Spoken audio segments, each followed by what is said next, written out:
everyone, and thank you for joining us on After GMS. It is Wednesday, March 9th. I'm Tracy McCain here with Sydney Moore, and we have meteorologist Ed Matthews and Christian Morgan. Well, good morning to all of you. Time is just flying. It's already 7:45 and Wednesday in hump day. Yeah. So exciting. Now, Christian, you know, we had some rain come in our area, but hopefully things are going to dry up throughout the day today. Yeah, we got another push of rain that's on the way through the triad right now, but then after that, we'll actually start to dry things out this afternoon a bit, and then there's a little bit of a break with some dry weather, but then we get busy again as we go into Friday and into the weekend. And really some impressive rainfall totals this morning already, just since midnight. Hey, control room, if we can pop this up on max 2. We'll get over there to my graphics that I have loaded up. Yeah, there we go. Thank you so much.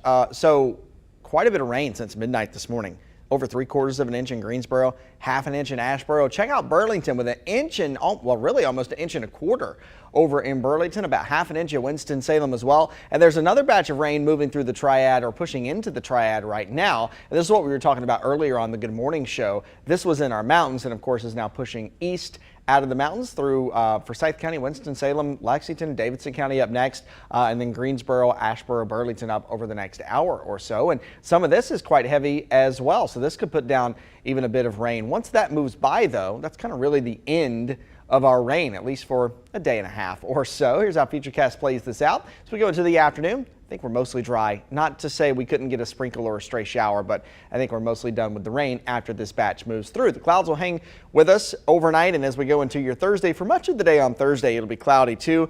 I think most of Thursday is dry. I'm not going to rule out a sprinkle or a stray shower Thursday either, but I wouldn't bank on it, wouldn't hold my bets on that. Here's what's happening. Stalled out front to our south has a wave of low pressure tracking along it, and that's what's bringing us all of the rain. It's been loaded with moisture, clearly, but once it moves away, well, there's kind of a break in the action with really no weather systems impacting us until we get into Friday. And once we get into Friday, we're going to be watching the strong cold front that's well out to our west right now. As it pushes through, it'll bring some rain, it'll bring wind, and behind that, it'll bring some chilly air as we wind down the second half of the weekend. So keep checking back for updates on that. Right now, as you take a live look over downtown Greensboro, not raining right now in Greensboro, but we do have the clouds sitting at 45 degrees now. And as we go throughout the rest of the day, again, that rain chance really through mid-morning, 10, 11 o'clock, and then it starts to taper off as we go into the afternoon. Although I think we'll spend most of the day in the 40s, there could be an opportunity for us briefly to warm up into the low 50s this afternoon once the rain comes to an end, but it would be very brief, and I expect most of will stay right around the low 50s. Mostly cloudy overnight, down to 41 for the overnight low. Going into Thursday, it's a dry day for the most part, just that 20% chance of a sprinkle or stray shower with afternoon highs in the low 50s. By the time you get into Friday, we do have some sunshine to kick it off. Temperatures climb into the 60s, but then the clouds will build back in Friday evening, and then we're looking at a really wet Friday night, early Saturday morning, and it is going to be windy too. Once that rain moves out of here, we'll start to clear things out, dry things out, but the temperatures will be falling. Headed for a hard freeze on Saturday night as we spring those clocks forward. Don't forget about that. We'll start out Sunday morning in the 20s, end up in the 40s for the afternoon with sunshine, and then we're dry and sunny to kick off next week. 50s on Monday, 60s again by Tuesday. You keep saying spring forward, and I'm just like, this is just crazy that we're at this point in this season. Yay. To say it in short. We spring forward, but we also end up at 20 degrees Sunday morning. So, you know. Wow. Yeah. It's March. Lots of ups and downs. Right. But we'll appreciate the longer days, right? There you go. Yeah, always. Yeah, a little optimism Glass half there. full. Yeah. So straight line winds, thunderstorms, tornadoes, you can really see any of it during severe weather. That's right. It can happen anytime, and no one wants to be caught off guard. It's why Governor Roy Cooper is encouraging you to participate in today's statewide tornado drill. It's set for today at 9:30 a.m. The National Weather Service issued 194 tornado warnings last year across the state. One of those warnings was for Wilkes County, and that happened in August. The storm taking out trees and powerful winds, damaging homes. The storm part of the remnants of Tropical Storm Fred. So that's where we are in our conversation today. This tornado drill is a great reminder of finding where you need to go in case of severe weather. And what's the recommendation for that? Ed, we'll start with you. Okay, when the tornado drill goes into effect around 9:30 this morning, just think of it as a real tornado, okay? A real tornado warning. And what you do is you've talked with your family, hopefully about a game plan, a severe weather plan, and put that into action. Now, we know it's not a real tornado, but it gives you an opportunity to practice where you would go, what you would do in the event of a tornado approaching your area. You can do this at home. You might say, well, I'll be at work.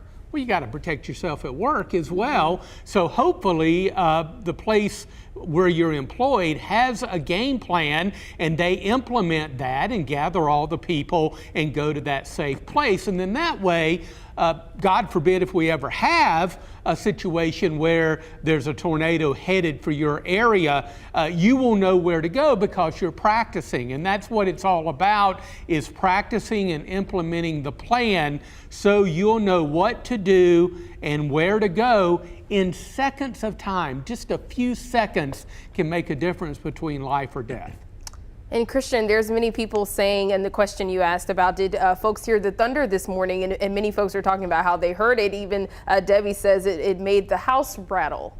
Oh yeah, of course it comes at a right time. Of course, as it is Severe Weather Preparedness Week across North Carolina. And I'll add on to what Ed said about the tornado drill at 9:30 this morning. It's a good opportunity to not only go and practice what you would do in the situation of a tornado warning, but also to remember where that safe spot is. And of course, we want you to find the most inner room in your home, away from doors and windows, separated by several walls, or honestly, if you have a basement, that's really the best. I know a lot of folks don't have access to a basement, but if you do, that's absolutely the best place to go. And even here at the TV station, just outside of our main studio here, that's our safe shelter, or our tornado shelter, or safe spot, if you will, because if you remember, if you've lived here long enough, back in 2018, we had that Greensboro tornado that ripped right through northeast Greensboro and came right over the TV station, actually knocked our power out, knocked our cameras out. So we were on air on Facebook, continuing to cover that warning, but of course all outside in the hallway out here at the studio. So again, just a good time to remember where that safe spot is, and honestly a good time to have a little severe weather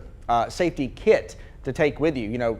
We always talk of in the event of a tornado warning that we want you to find that safe spot, but we want you to go there with shoes on, with maybe some goggles, with some head protection, maybe a helmet, just something to protect you in all of those various ways, because even if a tornado comes through and you stay safe in your safe spot, if there's damage in other areas of your home or when you step outside of that, you definitely don't want to walk over that with bare feet. Or of course, always wearing eye protection and head protection is a good thing too. So just a good day to remember some of those things and kind of put those back into practice and remember where you would go and how you would go about that. Do this at home, do this at your business or your place of work. The schools are going to be doing it with students today as well, just practicing where it is to go. And each day this week has a different theme to it. So today is all about tornado safety and keeping you safe during a tornado warning or an actual tornado event.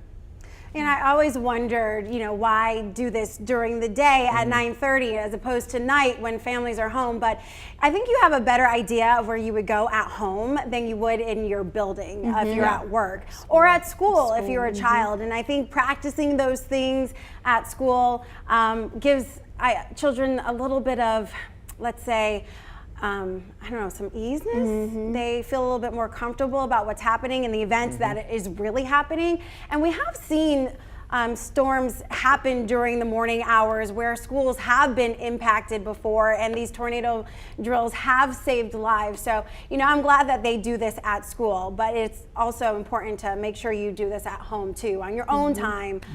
If not 9:30 this morning, maybe you do it, at night at 7:30 or 8:30 before bed, just to get in practice. It's not a bad thing to go over your severe weather plan with your family at dinner tonight and just say, hey, this week is Severe Weather Preparedness Week.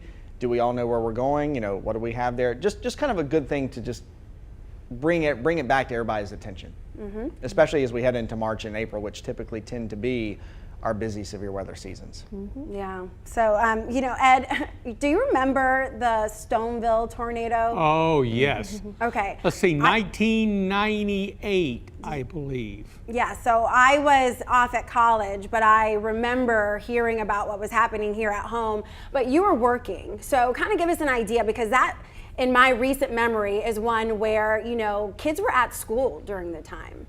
Well, we saw severe weather in Rockingham County on the radar, and if I'm not badly mistaken, there was a severe thunderstorm warning that was in effect for that area. Sometimes you get a severe thunderstorm warning, and then if the storm gets stronger and starts to rotate, it would be upgraded to a tornado warning. So it looked like a very strong and very intense thunderstorm moving towards the Stoneville area.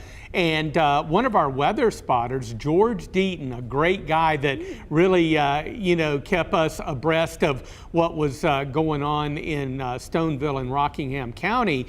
And he called us on the phone and he said parts of downtown Stoneville have been destroyed. Wow. By a tornado. And of course, I mean, we knew about the severe weather, but we were shocked that it had actually touched down. Remember, a funnel cloud when it's in the sky, that's what we want, is for that rotation to be well above the ground, but when it comes on the ground and it can do it in a matter of seconds, it's referred to as a tornado, and that's when it's causing the intense damage. Wow. We just heard from one of our viewers, Melita, who said, I was there in the Stoneville tornado at a school at the time, and I just can imagine how scared you are as a child, hearing what sounds like a train probably blowing over your school, and then also taking out some windows and walls and, bricks. Yeah. It was that intense. Wow. What scale was that, Ed? Do you remember?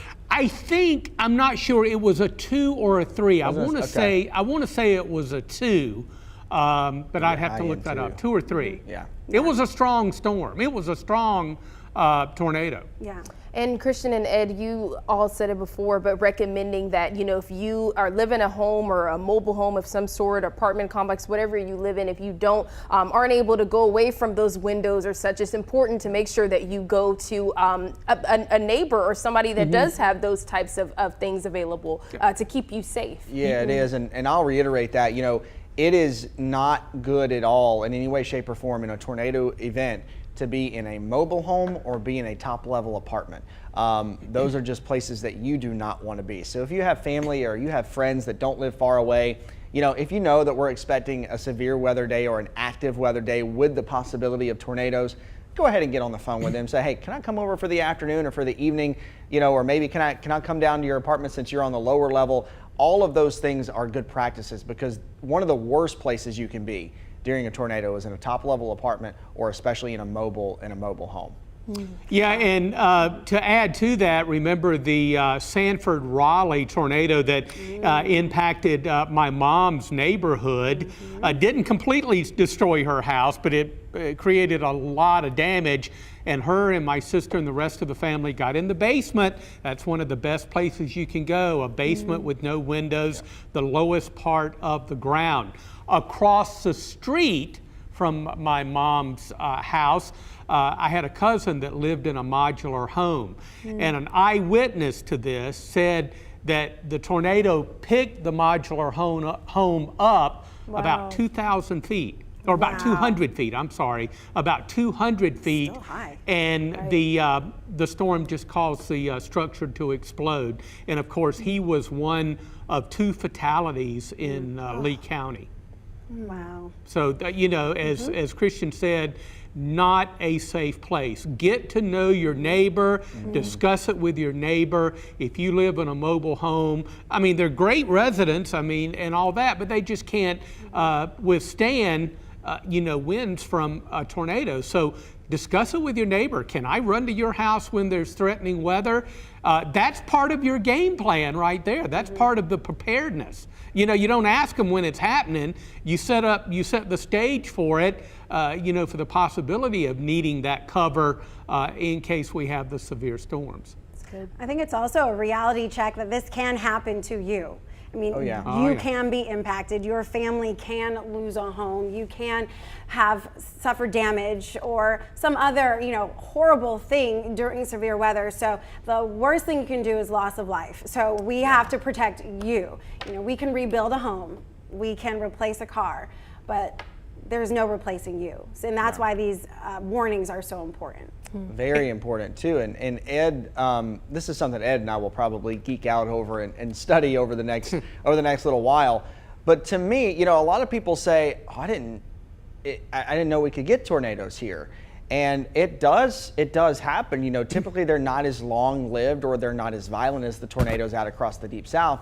But we definitely have tornadoes here in North Carolina. And Ed, I would even argue that possibly just over the last 10 years, maybe we've seen, you know, that what everybody always came to know as Tornado Alley may have shifted a bit to the east just with climatology. And, you know, it seems like we're seeing a lot more in the way of tornadoes kind of further east now than what we used to really associate with quote unquote Tornado Alley. Yeah, but way back in the good old days, what it used to be, you know, what, Kansas, Nebraska, Oklahoma, and they still get their share of tornadoes. But I do agree, Christian, and I have read articles about there is thinking and there is evidence in the data that maybe there has been a little bit of a shift farther to the east. And if memory serves me correctly, we, in a normal year or severe weather season, we would have about 28 tornadoes across the state of North Carolina.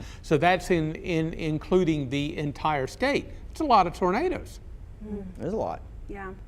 So 9:30, make sure you set your alarms, AM, FM radios. If you're listening to them, you might hear a little alert. Your phone might go off if it's registered in our state. I'm not really sure if it's going to come over airwaves because it's a drill, not a actual warning. So that may not be interrupted. But at 9:30, this is probably your best opportunity to kind of fall in line here, get your plan together, and just identify some place to go in case severe weather hits. Sure. All right, let's go ahead and move on to our headlines before we get to our second conversation today. As gas prices surge, the state attorney general's office says it is investigating 49 cases of possible gas price gouging. Last week, the office received 29 complaints. That's more than 3 times the number of complaints received the week before. You can file a complaint on the State Department of Justice's website, and we have that on ours. Today, people affected by the Winston Weaver fertilizer fire can apply for money from the city's $1 million recovery fund. Payments could be as high as $1,000 a household. People impacted can submit their applications from 5 to 8 tonight at the fairgrounds. Applicants must bring proof of their address, their income, receipts for reimbursements, as well as pay stubs for lost wages. You can find those full details on our website. Well, Syngenta is about to begin its expansion in the Triad. The company is hosting a groundbreaking ceremony for its new crop protection headquarters in Greensboro at 10 this morning. Officials plan to preview what the site will look like along with some of its new innovative features. You can land a new tech job without leaving your home today. There is a virtual job expo today created with technology in mind. More than 40 companies will be online looking to fill more than 1,000 open positions. Google, Microsoft, and UNC Health are just a few of the companies looking to hire. The job expo runs from 8:30 to 1:30. Well, the Stephen Tanger Center for the Performing Arts in Greensboro, it really is an entertainment jewel in the downtown Greensboro area, a gem of sorts. You know, it's preparing to reveal its next Broadway show lineup today at noon, and I'm excited about it. Absolutely. We'll find out the next round of the shows during that time. And we want to know, what Broadway shows would you like to see at Tanger? While you comment below, here's a snapshot of the Tanger Center's recent success. Well, The Lion King was a big hit at the Tanger Center over the last 2 weeks. It grossed $3.5 million.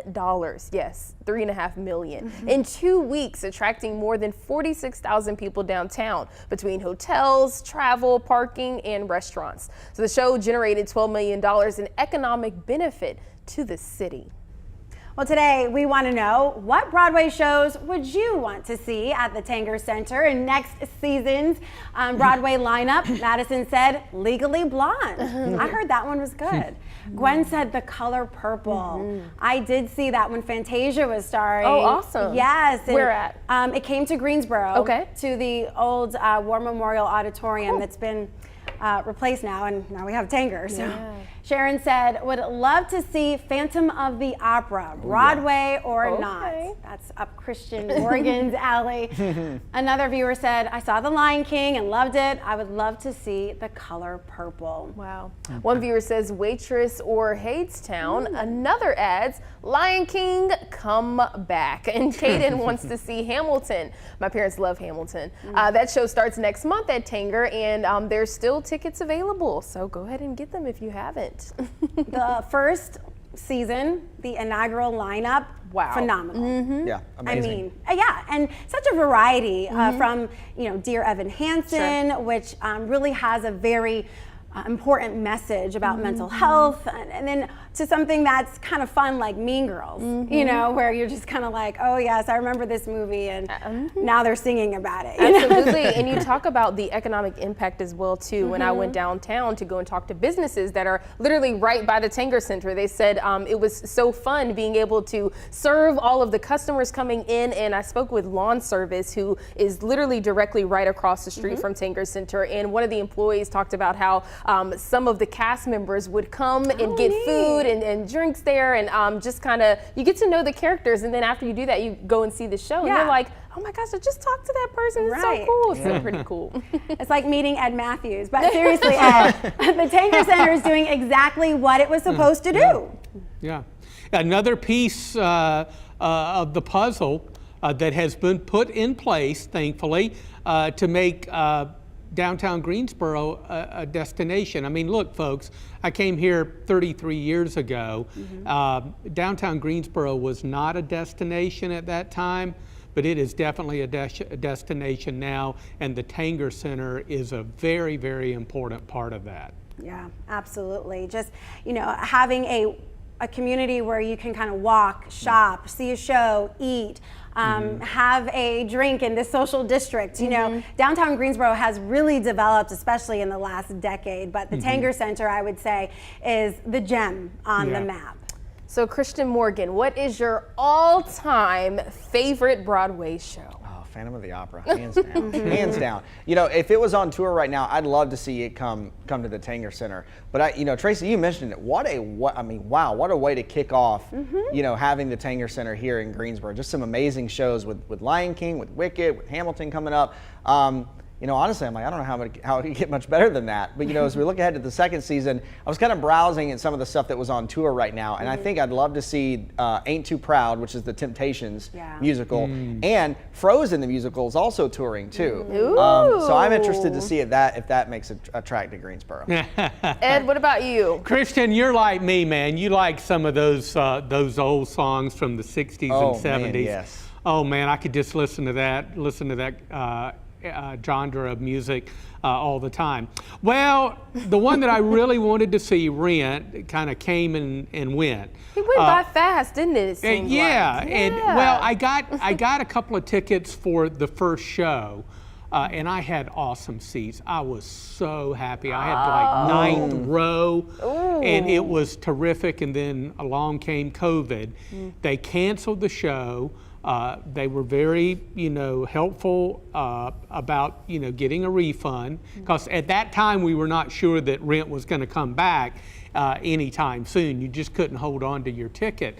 But then when it was time to buy tickets for the show that just happened in February, I don't know why I didn't go get tickets. I thought about it, I talked about it with friends, and I just never went. So it came,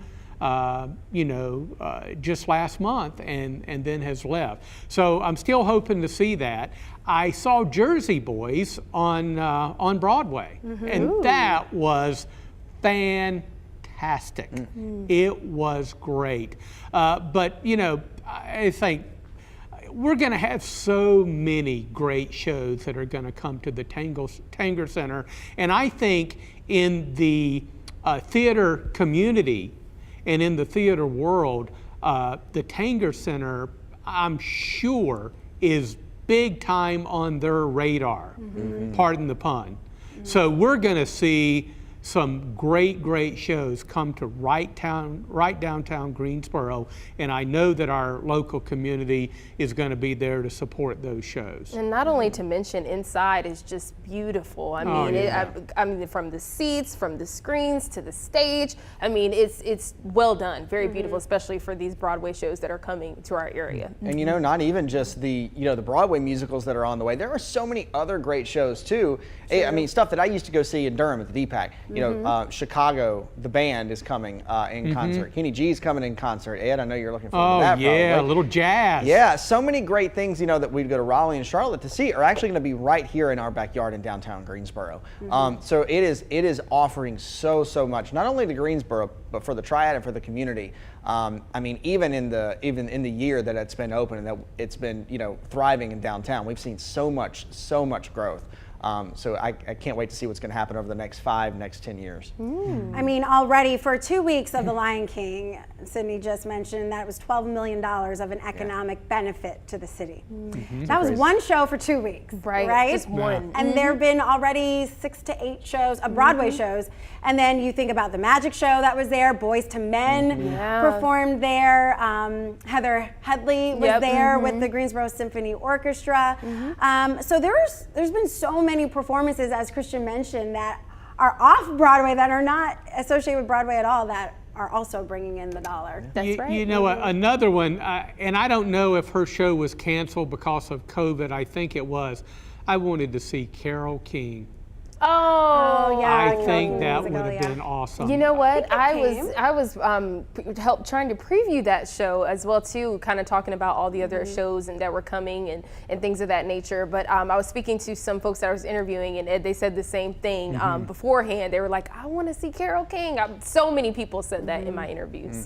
Yeah, and my show on my Broadway list is the Tina Turner musical. Her story is just one of strength and perseverance and faithfulness, but also finding self and center and continuing on. And I feel like that would be just a great women's empowerment musical. And she has amazing classics that will be performed. I know it was Ike and Tina at the time, but it was her voice. I'd like to see Dreamgirls too. I don't know if that's a has that been on Broadway before? Yeah. Okay, I would love to see Dreamgirls. Phenomenal. Right? Phenomenal. Yeah, and I would love to see the Tina Turner. Obviously, I was going to mention this, or maybe I mentioned to you off camera that Angela Bassett played that move. I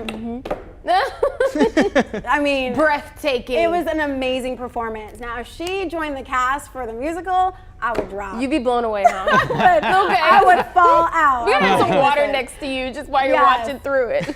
Yes, but I don't believe she signed up for it. Gotcha. That would really be like on the floor, pick me up. Because you see these, you see all of these things on TV, and then with Broadway shows, you just feel like you're in it. You're sitting there, they're right there on the stage. It's just a different experience. Nonetheless, being able to know the songs by heart and singing with them, and it's just a fun experience. Yeah. I think one of the funniest things I saw in the Tanger Center this season was when Wicked was in town. I went to see that one night with my brother, and there was this family, family or friends that were sitting a couple rows in front of me, and you could tell that one half of the group had seen Wicked, had been to musicals before, and the other half of the group had not, and just asking questions the whole time, like, what does this mean? Like, what are they doing? Like, it was so funny to see, but you're seeing people who probably, a lot of folks maybe have never even seen a Broadway show, maybe never even seen a musical before. But the word of mouth is getting out about the Tanger Center and how highly regarded these shows are, and it's bringing people and introducing people to something new that they've never even experienced before. Yeah. Go on, Greensboro. Look at that. And students who get to go for true. shows and things like now that COVID is not as much of the headline, right? So let's see what all of you are saying here. LeVar said, I still want to see The Lion King, LOL. Told him I heard it was great, and he said that's what I hear. Lakaya wants to see Hamilton, is going to look into it after the show. Yay. Mary Johnson Swan said, my daughter said Lion King was awesome, and I'm so sure it was. Joanne said, bring back Cats or the original Annie. favorites, saw them in New York. I agree. Cats and Annie are definitely some of my favorites. Cats was confusing to me when I was a child. Yeah. I should have saw it when I was older because I'm like, I don't get it. Yeah, I'm not there. But I think I would really appreciate it now. Let's see. Bobby would love to see Hamilton. Sean's never been to a Broadway show. And Melita said there's nothing like a Broadway show in New York, and agreed with you, Christian, about seeing Phantom of the Opera. So yeah, a lot of people talking about downtown just really evolving and, you know, just growing and offering more to the community. There are so many things that are going on in you know, downtown Greensboro. I mean, you know, they just opened up the social district. You know, and I tell you what, one of the smartest things that I did, I lived in a, you know, an apartment for years and years and years and years and years. And it's like, Ed, at some point in your life, you need to own something and get a little tax break, right? Smartest thing I ever did was buy a condo in downtown Greensboro. I absolutely love living downtown. It's very energetic and it just keeps getting better and better, and hats off to our community leaders and our local government who have worked hard together to get that ball rolling, and it's rolling at a pretty good clip now. Awesome. Yeah, and it will roll on. I don't see this stopping anytime soon. It only gets better from here, right? We hope. All right, let's take a look at our forecast before you head out. All right, let's do that. Take a look at the radar. We're getting some heavy downpours that are pretty quickly moving through the area. When we came on the air, Christian was showing you heavy downpours that were in Winston-Salem and Forsyth County and Kernersville and up to Stokes County, down to Davison County as well. And that is now moving over Guilford County and Greensboro and moving through areas of Rockingham County and northern Randolph County, and that will continue to track on to the east. Maybe a rumble of thunder here, I couldn't rule that out, but when you see those yellow and orange colorings on the radar, those are some heavy downpours, so likely some ponding of water on the streets and highways. Once this batch moves on through, I think for the most part the rest of the day, although there could be a stray shower this afternoon, I think for the most part just mostly cloudy. We're in the mid and upper 40s now. We could wiggle our way into the lower 50s, but the bottom line, not a big movement in the temperature department today. And although the rain moves out, the clouds are going to hang tough for a little while. It'll be cloudy and around 40 tonight, mostly cloudy, low 50s tomorrow, but more sunshine on Friday. I think Friday's going to be a pretty nice day with low and possibly some mid 60s, and then another cold front will move through Friday night early on Saturday, and that'll bring a chance of rain into Saturday morning. And that high of 53 on Saturday will probably come early in the day, because once that front moves through, I would expect afternoon temperatures to dip down into the 40s. And look at this, we're going down into the lower 20s. We haven't been there for a while, folks, but we're going into the lower 20s by Sunday morning. Don't forget to set that clock forward Saturday night before you go to bed. You know the drill, spring forward in the spring and fall back in the fall. That's the only way Ed can remember which way to go. Looking forward to this upcoming Friday with it being sunny and in the 60s. We all love a good Friday when it feels good. Oh, yeah. And then Saturday, as Christian mentioned. I'm not going to think about that. Okay. Blinders. Right. Thanks so much for joining us on After GMS. We're going to have a lot of fun tomorrow when we announce what Tanger decided today about their Broadway show lineup. And we'll have some other great stories too for you. Let's take a break. Yeah? All right. We'll see you guys tomorrow. Take care. See you.